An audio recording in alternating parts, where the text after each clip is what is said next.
Hello! The day has finally come.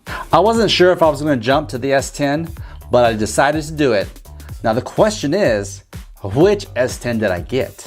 Well, let's unbox it and find out.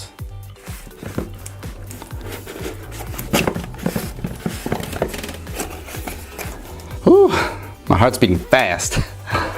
Okay, here we go. Guess I got some more tape I gotta cut. There we go. What? What the?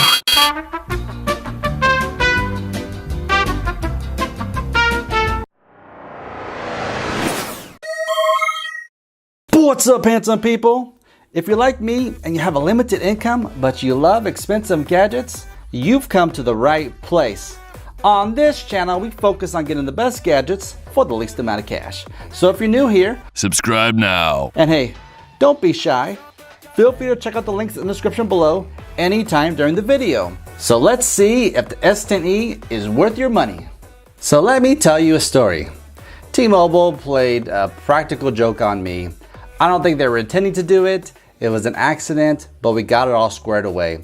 And yes, that's true. I did receive the iPhone XR, the red edition, instead of my Samsung Galaxy S10e. So luckily on Friday, my local T-Mobile store had this S10e in stock. The only downer was that I actually ordered the black version and this is the white version, but you know, I needed the phone that day. So I've had the phone for about 24 hours and here are my impressions. So in typical Samsung style, we got a black box, S10e on the front. Now I heard this box is biodegradable, earth friendly, and all that good stuff. So if you pop it open, of course, you get your SIM eject tool. In here, I haven't even opened, but the typical books, typical instructions, yada, yada, yada. You get this adapter, USB-C to USB-A, so you can easily transfer your files from your old phone to your new phone. So it's a typical fast charging brick. The one that Samsung has had for several years, comes in the box, and you got your white cable, USB-A to USB-C. Also, I don't know if this is true for the other devices, but these headphones, these AKG headphones, they came in white. So I don't know if these headphones are associated with the color of your device, but if that's the case, then that's pretty cool. It's a nice touch. Well, let me just take it out. I haven't even used these. Looks like we got some ear tips right here. And here's the headphones. It's braided. The cable is braided. That's a nice touch. So because it comes with the wired headphones, that also means that the S10, all the S10 variants have a headphone jack. You listening, everybody? The headphone jack, 3.5 millimeter headphone jack. And these are nice looking headphones. And they come in the box. I mean, amazing. Yeah, other companies, y'all need to listen up. Y'all need to listen up and give the people what they want. And enough about that. You guys are here for the phone, so let's get into the phone. All right, and here she be in all of her glory. Like I said earlier, I got the white version. It's got a nice shimmer and shine to it. 5.8-inch display. Samsung's just killing the game with the displays. This version has 6 gigabytes of RAM and 128 gigabytes of storage. But of course, you pop the top, you get your SIM card tray, as well as an expandable memory storage. It's got the dual lenses on the back. We got our flash, we got our wide angle lens, and we got our main lens. This button serves dual purposes as the power button, as well as the fingerprint reader. On this side, we got a volume up, we got a volume down, and still there, Bixby button. On the bottom, we have our USB-C input where we charge our device and transfer data. We also have a 3.5 millimeter headphone jack and the bottom firing speaker grill. And by any chance, did you notice the cutout right there for the front-facing camera? This wallpaper, along with several other genius wallpapers, really do help to hide the cutout where the front-facing camera is. So like I said, I've had this phone for about 24 hours. So here are some things that I really like about the phone. The first thing is the screen. The screen is beautiful. And I actually missed how bright these screens actually were coming from the OnePlus 6T, because I did have issues seeing the screen in direct sunlight, but there's no problem here. This screen gets plenty bright. Another thing that I was really shocked about is the weight of the device. When you first pick it up, you're like, wow, that's it? I mean, it feels very light and very good in the hand. Samsung did a great job at distributing the weight between the front, the back, and the sides of this phone. It's well balanced. Another thing that I enjoyed with the S9, the S9 Plus, and the Note 9 is the dual firing speakers. And for those of you that aren't aware of what dual firing speakers are, here's a little taste. Cover that up, you can still hear it. Cover that up, you can still hear it. The speakers sound so good for being such a small package and just hiding them. I mean, can you see? Can you see the speaker grill right there? I mean, you can see it down here, but can you see it up there? Man, it's like tiny. It's super tiny, so Samsung did a great job with that. Another thing that people are gonna love, and just like I've said in previous videos, that you don't necessarily know what you have until it's gone, is the 3.5mm headphone jack. To have that ability to change from wireless to wired, you know, the music is gonna sound so much better when it's directly connected to the phone compared to your wireless speakers, compared to your wireless earbuds or whatever. So Samsung still kept it in there. Enough praise to the S10e. Now we get to the things that, you know, coming from a OnePlus 6T, now going back to a Samsung phone, these are the things that I'm not too thrilled about. So the first thing that, you know, I was real afraid of this happening is the battery is not the best. It's 3100 milliamps. This thing does not have all-day battery life. You know, coming from the OnePlus 6T to this, where the OnePlus, I had no qualms with the battery whatsoever. I knew that it was gonna get me through the day. This one, I actually had to charge twice yesterday. And I'm not even a power user. I'm using this thing to tweet, to make phone calls, to check YouTube, photos and videos and all that. Basic stuff.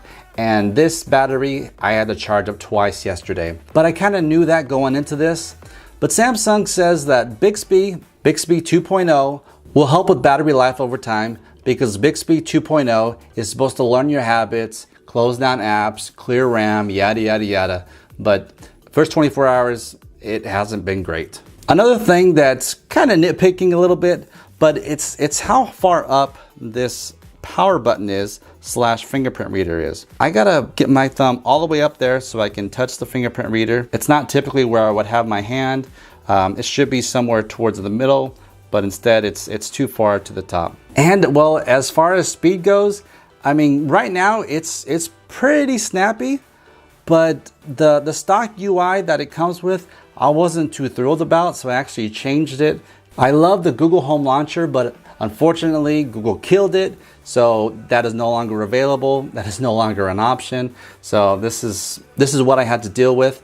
Now, unlike, let me get my OnePlus. Unlike the OnePlus, where this is stock, this is exactly how it came out of the box. This UI is amazing. Samsung's it's got some work to do. Maybe they can team up and join forces and become this super duper phone brand. But until then, OnePlus's UI is much better than Samsung's UI. Another thing that's plagued this phone company for years now is all the bloat that comes on the phone.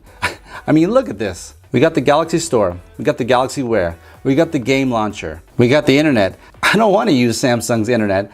I want Chrome. I want Chrome to be the default browser of all Android phones. Then we got a subpar message system that Samsung offers. I stick with Google. We got Samsung Pass, Samsung Pay, Samsung Plus, Shop Samsung, Smart Switch. Spotify came pre-installed. And of course, all the T-Mobile apps that come pre-installed on all T-Mobile phones. But it's just too much. And I think over time, that's what causes Samsung phones to kind of lag. Hopefully that's not the case with the S10 lineup, but I can almost guarantee that in a few months' time, I'm gonna experience quite a bit of lag. And last but not least, I am not too impressed with the camera. I know they've added the wide angle lens and they have the main shooter, which is, they're good lenses, don't get me wrong, but it's just having a Pixel 2, being able to shoot photos stock with one lens where this has two different lenses. Maybe Samsung, OnePlus, and Google get together, have a love child, and create the ultimate phone, because that would be awesome. But until then, the Samsung camera, kind of on the fence about. So back to where we started from, it's back in its case. And for those of you that are wondering what kind of case this is the ESR case for the Samsung Galaxy S10e. And I picked this up for, I think, $18 or $19 on Amazon, of course. And I'll throw the link down in the description below. And so far, I'm impressed with it, especially this metal hinge right here, where you can prop up your phone like this, or you can put it sideways like this. And it seems real durable. So for instance, if I drop this phone, it's gonna land on that metal hinge first before the rest of the phone. So it should add some pretty good protection on the sides, on the back. The front lip, it's whatever. It's not as big as it should be, but hopefully I don't drop it face first. So is the Samsung Galaxy S10e worth $750? If you're looking for a flagship phone from a flagship company that's been doing their thing for years on end, then yes, the Samsung Galaxy S10e is quite far the best bang for your buck. But if you're looking for the best overall package, the best deal, and you just so happen to be with T-Mobile, or you're thinking about joining T-Mobile, then my heart still says the OnePlus 6T is the phone to get. But that's my opinion. So if you guys want, just hit me up in the comments below and let me know what you guys think. So if you're ready to buy or would like more information on the Samsung Galaxy S10e, leave a comment below or click the link in the description. Don't forget to subscribe and click the notification bell to make sure you're on the loop for all things handsome gadgets. Please give it a thumbs up if you liked the video, and I guess a thumbs down if you didn't care for it. Don't forget to follow me on Twitter @HandsomeGadgets. Thank you and have a good one.